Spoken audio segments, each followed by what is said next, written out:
How's everybody?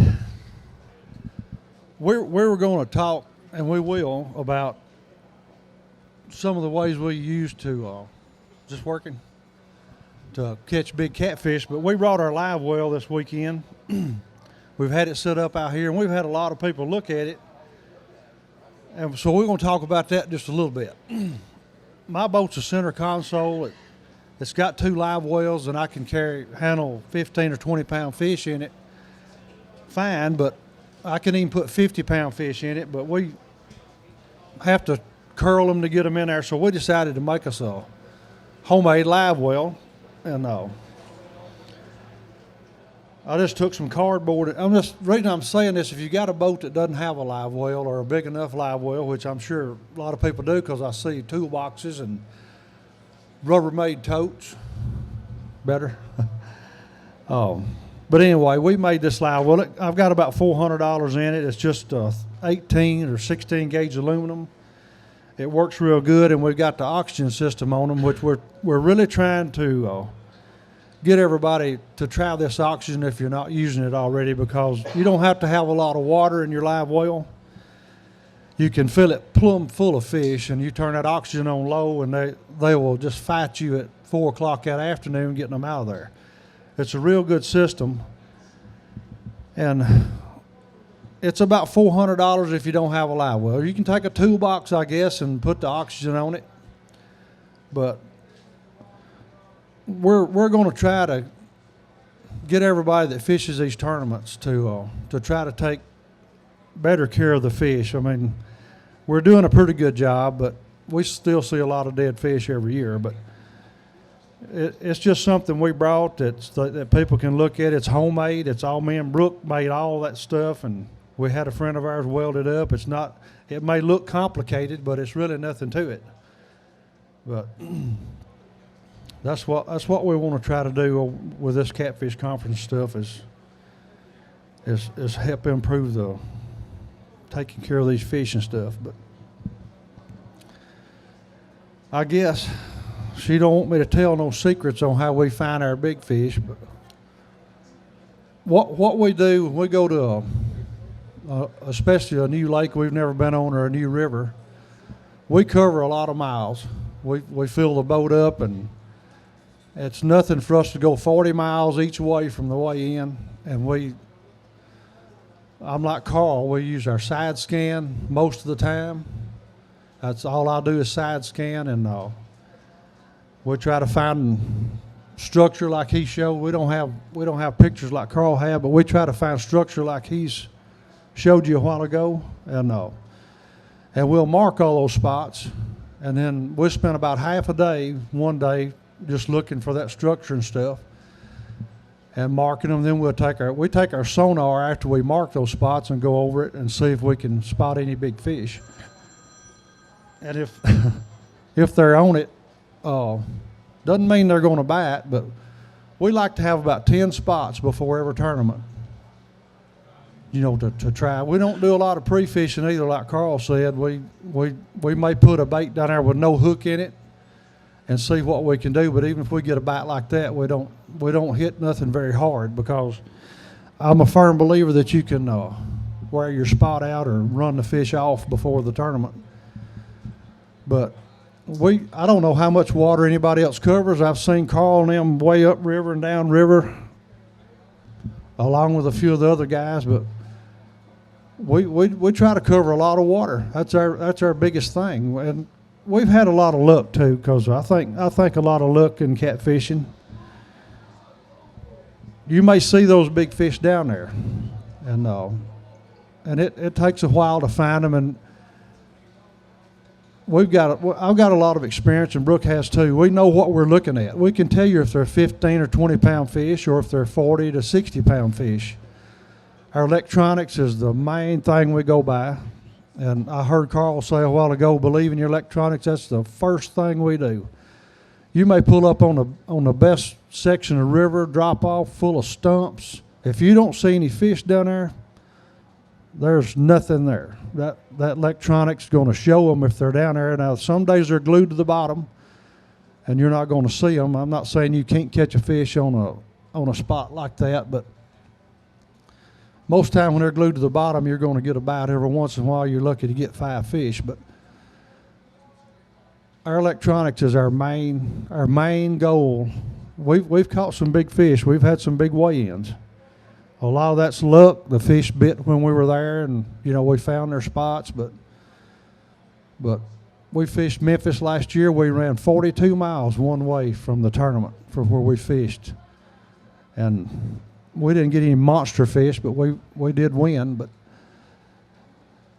that's about all our secret is. We've got a lot of lakes that we've fished for years that we already know places to go, and we'll go check them out and see if the fish are there. We never wet a hook. We never drop a bait down, and we'll hit 3 or 4 spots during a tournament hour or tournament day. But we also can set on one spot if we know what we've done in the past. We can set there 3 hours. Back in December, I fished a tournament, and I knew what I had caught there before. I knew there was big fish there. And 3 hours and 45 minutes later, I caught a 75-pounder, and it was a one-weigh-in tournament, one-fish tournament. So it took me 3 hours and 45 minutes to get one bite, but it was the right bite. I think patience has a lot to do with catching big fish. Sometimes you can just pull up there and you get bam a couple of big ones on immediately. Me personally, I don't have that luck like that very often, but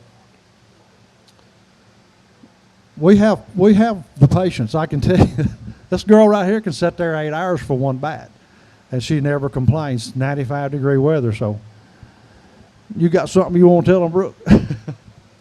Sure you do. No, go ahead. Just ask a question. I guess if y'all have any questions, we'll answer them. But that's about all we do is just cover a lot of water on the river. A few days we try to pre-fish a couple of days, and cover as much water as we can. The Mississippi River always changes. You may go to a spot you've never done anything, and there may be some good areas blowed out in that thing or something. We're not a experienced shallow water people. Now some of these folks, I think in Santee Cooper, catch them in 3 or 4 foot of water. We're not experienced at that. We fish about 25 feet and deeper, up to 70 or 80 feet, but that's just where we look for our fish at. But we do look for structure. We really like to fish structure. We've caught them in flats and stuff before, but we keep going over these places until we see those big arcs, and we know they're down there, and next morning we'll go hit them, and we'll give them a couple of 3 hours. If we don't do any good, we'll go to the next spot. But that's just the way we do our big fish looking. That's how we find them. Cover a lot of water and look for them on the sonar. Bob, you know about that.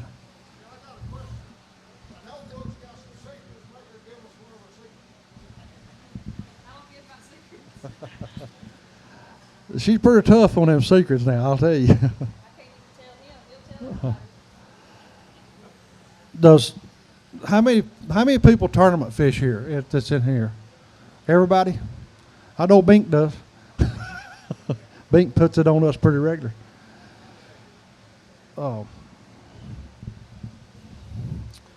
Well, I think it's a big deal for us to, and I'm sure I hadn't been listening to what people's been talking about in here, and we may be covering the same things, but I think it's a really important issue to make sure that the fish are taken care of. I really believe in that. We've had a couple fish die over the years. We had one, it was a 10-pound fish that he didn't last 30 minutes in that live well with oxygen on him and everything. Brooke quit fishing and worked with him a couple hours, but some of them I think just go into shock or something. But as a general rule, we don't have those fish. We don't have any trouble, and I really believe it's the oxygen. We've had it 7 years now. We use it every tournament. Sometimes in the winter you don't have to have it, but you can open a live well if those fish are setting up, looking like normal, then you don't have any problem. But if they're kind of rolled on their side, then you need to turn a little oxygen on them. But we just hope it. We hope everybody eventually gets the oxygen, because I'm 100% believer that that's the life of these fish. And hope everybody can start catching them big ones. Keep looking and trust your depth finders. That's what we do, the sonars. I'm not real good on my side scan at spotting a big fish, but the sonar, I can find a structure and then go over it with the sonar, and I know what they look like on that sonar now. So, any other questions anybody want to ask?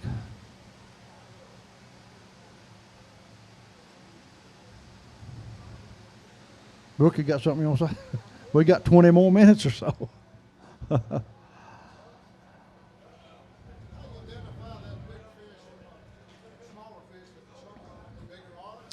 Yeah, on the sonars, the 100-pound fish on my sonar, I got the 11.99, is about the size of my finger. It's a big arch, and but we see a lot of 50s and 60s. They're probably about the size of a pencil, maybe about the size of my.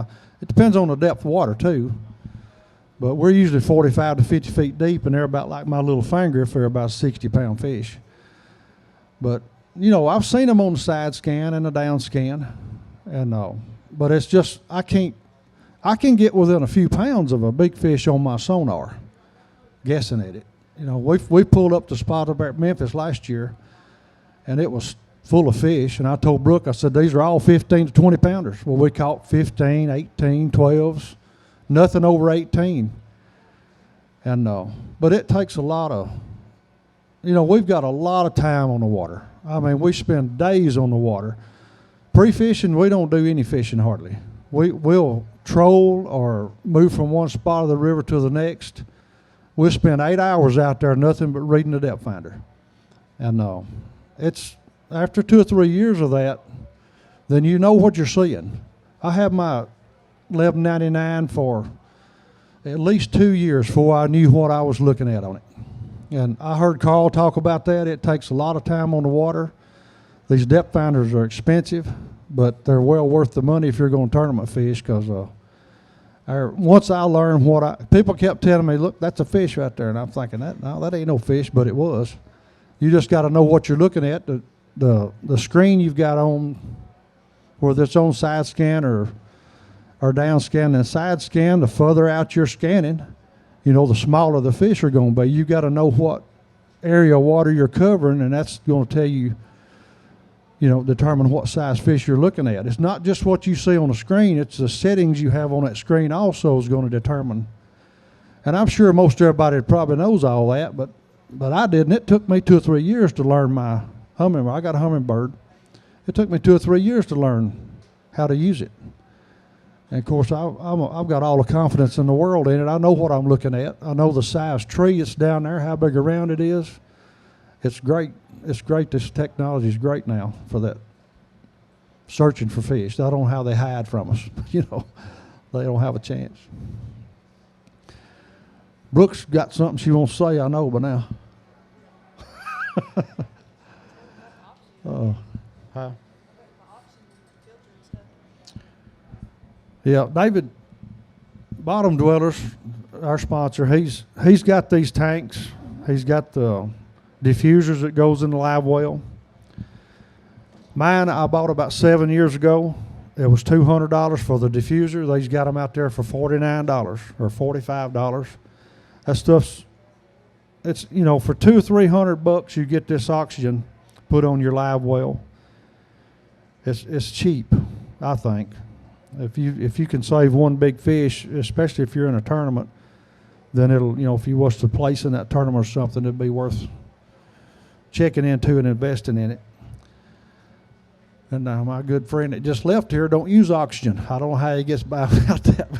Carl, he's got a big pump on his live well and sprays and moves a lot of water and changes his water pretty regular, but I would not ever go back without it myself. I absolutely love it. We do change out our water. We've got a pretty good size filter over there. It depends on the fish. It depends. I think if the river's rough, they tend to throw up what they've eaten in the last little while. That creates ammonia. So we try to get all that out. And and we keep a check on them. If it's calm day, they usually do pretty good. But you can see that stuff they spit up in there, and that all needs to come out. And of course, we've got this thing rigged where this just comes loose, and you fold it over the side of the boat, and it pumps it out. You know, we actually fill this with a 5-gallon bucket. We had a pump on it, and it worked okay. It worked fine, but you had that extra hose and that extra pump in the boat. So we about 5 or 6 5-gallon buckets full, and it's got all the water in it needs. So we just fill it with a bucket now. But we got it rigged. We could drain it here, but we got it rigged where that pipe will just swing over the side of the boat. In about 5 minutes, it pumps itself out. Have to clean the filter out. We have a sprayer inside, and when it slows down, you'll know your filter's kind of getting clogged up. So it just unscrews. We got a water hose on the boat. We just wash it out and stick it right back in.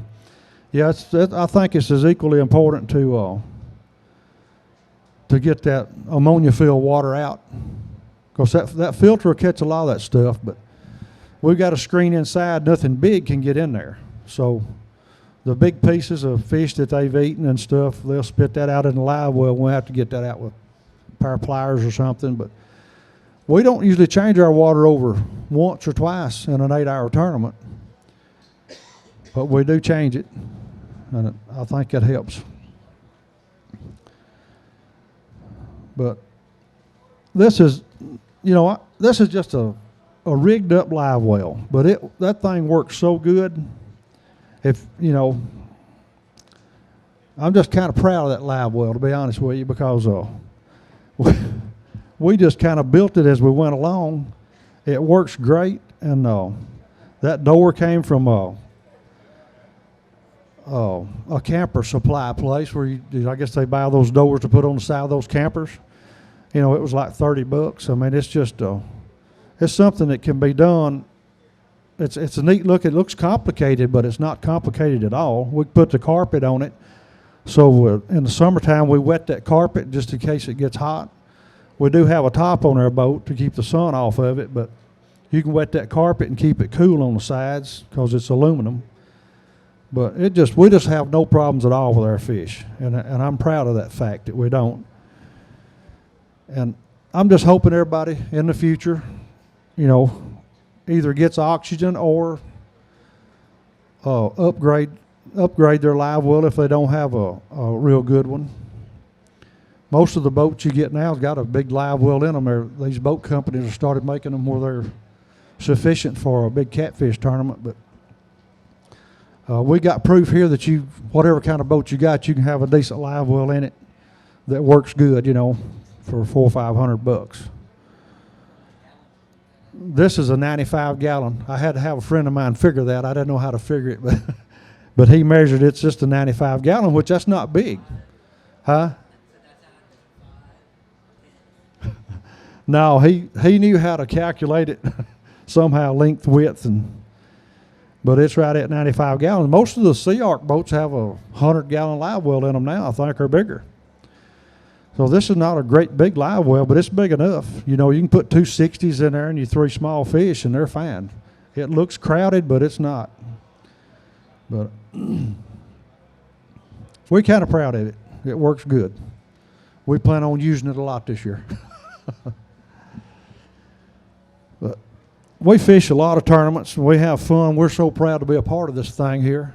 We fished 17 or 18 tournaments last year. She's got us down for 20 this year, and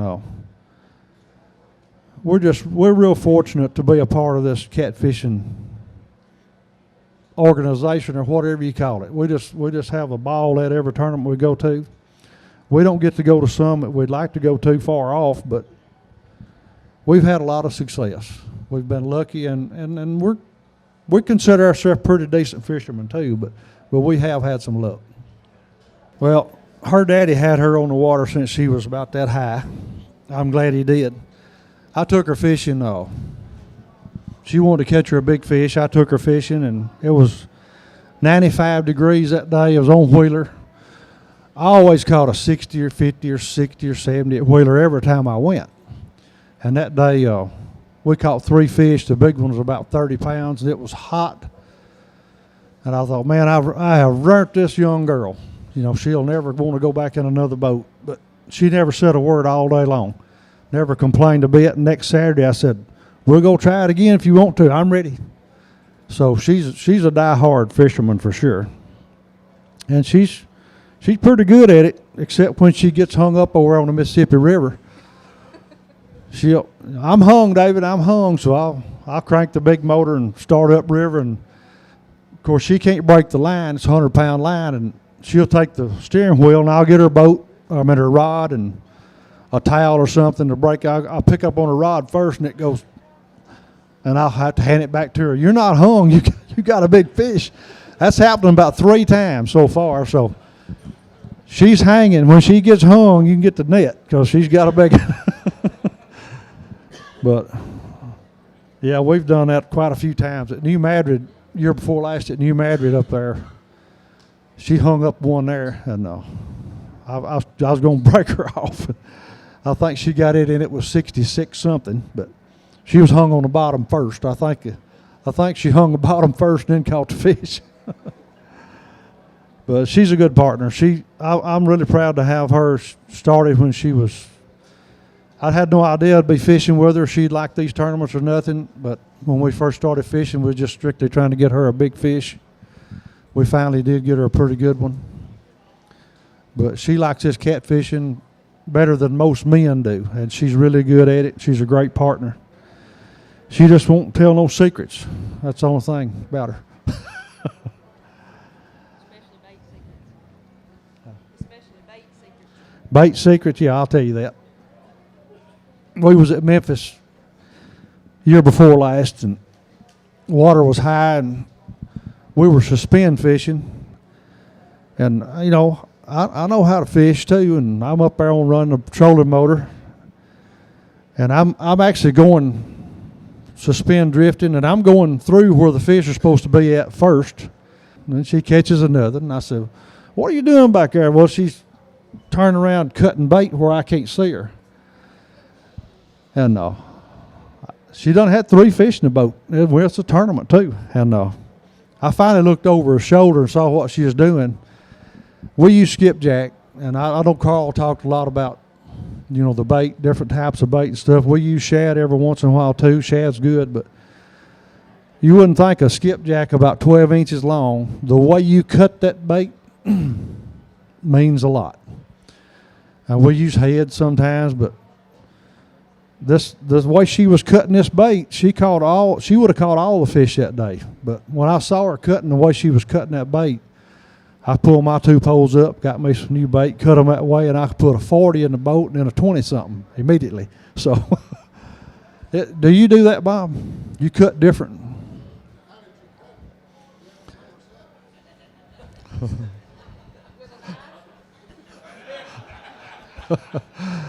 I won't tell you how she cut it. You just have to get mad. She cut the tail off. There's a skipjack about 12 inches long. She cut the tail off and filleted one side of it off. So she had the head, half of one side half filleted off, and the tail cut off. That's how she was doing it. I'd never tried that, but see what? 2 hooks. Yeah, we use a double hook rig. I really like a single hook. But when you're fishing, especially in Current or the Mississippi River, you need something in that fish's mouth to keep him headed upstream. And you can't have him back there flopping. And so we hook them through the mouth of the top hook, which we catch a lot of fish off that top hook. Majority of them's on the bottom. We use a 5/0 on the top hook and a 7/0 on the bottom, about 8 inches apart. But I've seen also on days where she'll try everything. She'll try a head. She'll try a fillet. She'll just cut the gut out of that fish and try that. She's gonna try it all when she finds out what they're biting. And she might tell me and she might not, but she'll find out what they're biting. But I've seen it. You know, you think a skipjack's a skipjack, but the way you cut that does have an effect. I've been proving that several times. I'm going to say we'll fish about an hour. Now, depends on the water. If you're in a lot of current, you know, where it's working your bait more, then you might change more often. If you're in still water, You can pick that bait up, it's still dripping blood. In my opinion, it's still good, unless it gets on the bottom. Now, when I've had people, Mike Mitchell here, he fishes a lot of these tournaments, he'll throw his bait out there on the bottom in the mud. When my bait gets mud on it, I cannot get a bite. He says he does. I believe him. He catches a lot of big fish. But if my bait gets on the bottom, like if we come up a hump or something, and it rubs the bottom, if it's got mud on it, it's gone. I just don't like my bait to be dirty. I've never had any luck with it like that. I've also up in Clarksville, Tennessee, one time several years ago, we were fishing up there at the steam plant, and I had to fillet those skipjacks, and then I had to make just a little 1-inch strip of a fillet. That's all they would bite. We had heads, we had whole skipjack, we had gut bait, everything, and all they would bite was about a 6 or 7-inch strip of a fillet. Not the whole fillet, it had to be just like a straight line. So, 2 hooks, yeah. I wish we had some line, because she's the pro at that. If we had a hook and some line, I tell you what, if you want to come by that booth in a minute, she could show you.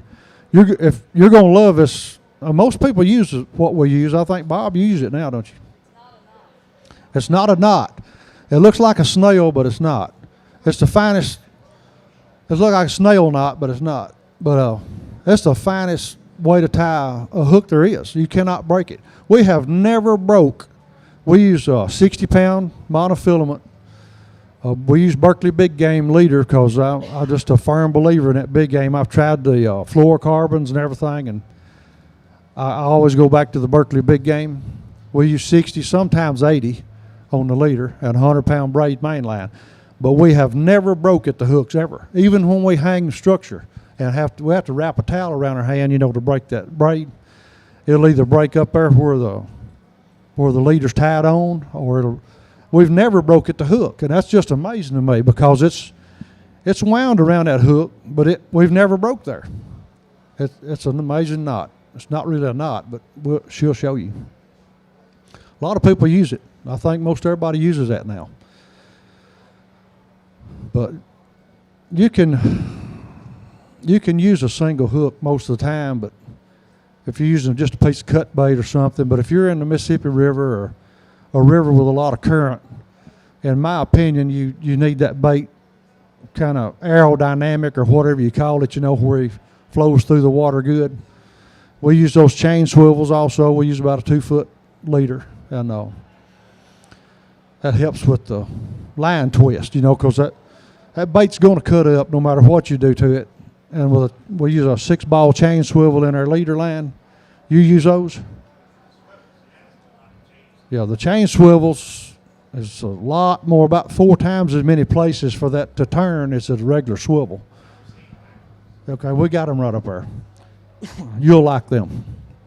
And they're 175-pound test. So we've never broke one. Oh. But there's, we fish mostly like everybody else.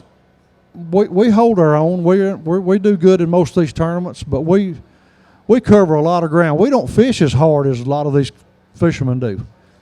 We relax on the boat. I'm old. My back's hurting right now. We don't fight it hard, but we have luck. Now we're fishing for 5 or 6 bites a day. That's all we're fishing for. We don't care if we go 2 or 3 hours without a bite. If we know what we're on, we can wait. We sometimes we don't get 5 fish, but if we do get our 5 bites that we're fishing for that day, then we're going to be in contention. We're going to be in the top 10 if we get our bites. We never night fish. I've got some places I'd love to set up at night, but I'm one of them guys. I'm 58. I have to have my rest at night. If I stay up all night, I've got to, it takes me a couple of days to get back into. I've always got up early in the morning. I wake up at 5 o'clock, I go to bed. No matter what time I go to bed, at 5 or 6 o'clock, I'm awake. I've worked, from morning till 3 or 4 o'clock in the evening all my life. I'm just used to that, I guess. But I would love to night fish a few of these places where I know these big fish are hanging out at. And I probably will. But It's going to mess me up a day or two. But you fish at night, Bob, on the river out there, any? Yeah. Bob's down there on the Mississippi River, and I'm like him. Even in these tournaments we fish, the blast off sometimes before daylight, and Brooke and I, we may get out there and idle around, but we're not going to run that river. I've seen personally 2 or 3 people hit those sandbars or trees or something myself, and we just don't. We're not going to take no chance of that. Number one, she's young, and I wouldn't want to tear my boat up or her either. So, but don't fish in the fog. I don't get out there in the fog either. Mr. John, you fish at night, any? I know the catfish are supposed to feed at night, you know. Oh, you've never fished during the day? Well, I talked to those boys from Arizona. They probably done gone now.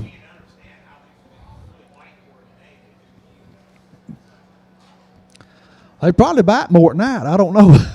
Do you catch a bunch at night? Flathead. I've spent 3 nights all night long on Pickwick Lake up there on the Tennessee River years ago. All night long. I was going to catch them at night. I never got a bite. I'm sure I was doing something wrong. I think I was out there on those river ledges where I fish in the daytime, 40 foot deep, 50 foot deep, and they're not out there at night. I don't know if they move shallow. I'm not a shallow water fisherman either, although we're going to experiment with that this year. But they run to the banks at night or something, because where I catch them out there, like I said, I stayed 3 nights. I was going to find them, but I never did get a bite at night. I'm sure I was in the wrong place, but yeah, a lot of people fish at night, a lot of tournaments at night.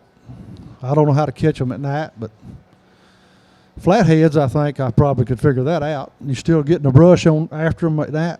Still getting the brush piles? Yeah. But they've got a few tournaments at night. I think they've got a couple this year. We might try it, but I'm a daytime guy. I like my daytime fishing where I can see what's coming down the river. We fish mainly blues. We got some places, sir. Well, we don't flathead fish a lot. We catch some flatheads and some timber and stuff that we catch blues out of 35, 40 foot deep. I got a lot of my friends that strictly flathead, and of course they like to just sit up, anchor up above a brush pile or something, the way I understand it, and throw some live bait back in there. We catch a few flatheads every year on just cut skipjack, too. But it's always around timber, though. Not on the river ledges and things like that. You don't hardly get them flatheads. But if we find a tree or a brush top or something out in 40 foot of water, you're liable to get a flathead off of it as well as you are a blue. Especially Lake Gunnersville, Alabama. That's full of timber and deep water. And that's where we caught some flatheads there, too. Pickwick's got some, too, but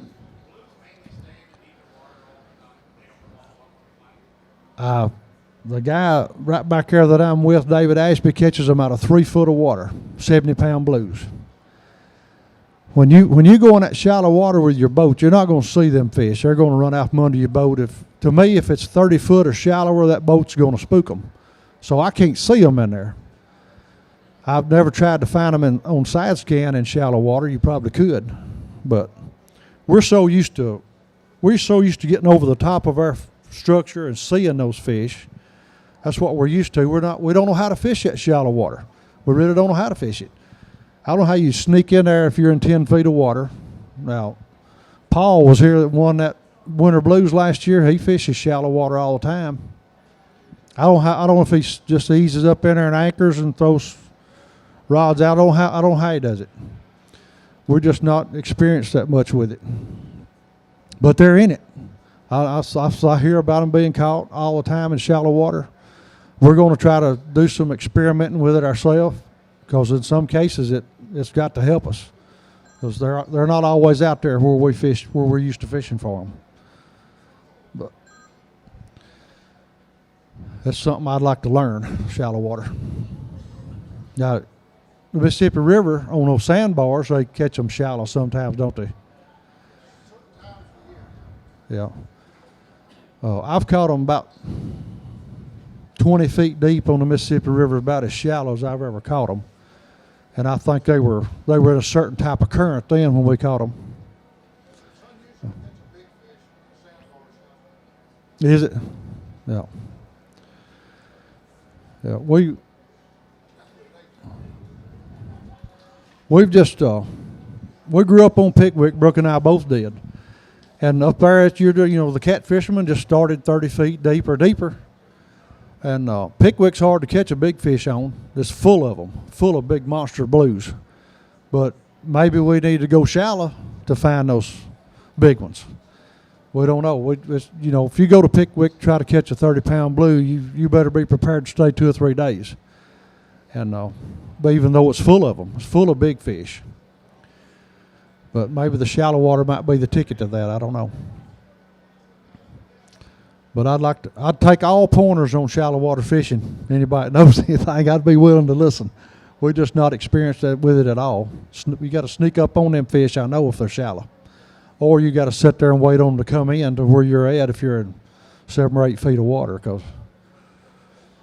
But Wheeler, I've seen guys on Wilson Lake in Alabama go in the back of those hollers and anchor up or tie up, and they just throw out at 8 or 9 feet of water and sit there and they'll catch 40s and 50s in the springtime. I've never seen that in the summer. But I've seen people catch them in shallow water. But the thing about Wilson, you might move 10 feet and you'll be in 10 feet to 50 feet because Wilson's a deep lake. You get on a big shallow flat, like up in those hollows on Wheeler Lake, I don't know, there's got to be some kind of difference in it, but we're going to try to learn some more about shallow water fishing. We need to. In these lakes up here. Mississippi River, I don't want to get too shallow in that thing. But anyway, we're going to take this live well back out there if anybody wants to look at it or ask any questions. It's complicated looking, but it's real simple to make. And or some of the auction or some of the pumps and stuff that we got on it could be put on a live well that's already there, or a toolbox or something, whatever people's using. But we just brought it because we thought it'd be something. It's something we homemade. We're proud of it. It works good. It may look funny to everybody, but it sure performs good. So that's why we brought it up here. And I guess we'll about all Brooke's going to say, I think. So I guess we'll call it off. But anyway, we'll take this live well back out there to bottom dwellers if anybody wants to look at it or ask any questions about it. I hope y'all enjoy it.